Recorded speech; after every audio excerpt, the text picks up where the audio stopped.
54% des Israéliens estiment qu'il serait préférable de parvenir à un accord pour la libération des otages, même si cela signifie de ne pas atteindre l'objectif de démanteler le Hamas à Gaza. A l'inverse, 37% des personnes interrogées souhaitent poursuivre la guerre jusqu'à la réalisation de tous les objectifs fixés, à savoir le démantèlement du Hamas et le retour de tous les otages. 9% n'ont pas exprimé d'opinion. L'Institut de politique du peuple juif publie son baromètre pour juillet 2025.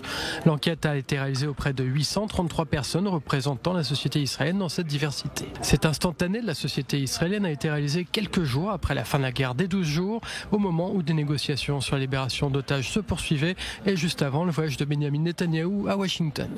Selon les résultats du baromètre de la société israélienne publié en août par l'Institut de politique du peuple juif, 49% des Israéliens juifs préfèrent libérer les otages, même si le Hamas n'est pas renversé, tandis que 45% préfèrent poursuivre la guerre jusqu'à ce que ce dernier objectif soit atteint. Parmi les citoyens arabes israéliens, 88% sont favorables à un accord immédiat pour mettre fin à la guerre en échange du retour de tous les otages. Seuls 3% soutiennent la poursuite de la guerre jusqu'à la défaite du Hamas. Finalement, 8% n'ont pas exprimé d'opinion. Hier soir, i24 News en hébreu a publié un sondage sur le désaccord entre le chef d'état-major et le Premier ministre. Ce sondage révèle que 47% des Israéliens soutiennent l'approche d'Eyal Zamir qui préconise l'encerclement de la zone restée sous le contrôle du Hamas à Rafah, contre seulement 44% qui approuvent le plan de Benjamin Netanyahou qui préconise l'occupation complète de la bande de Gaza.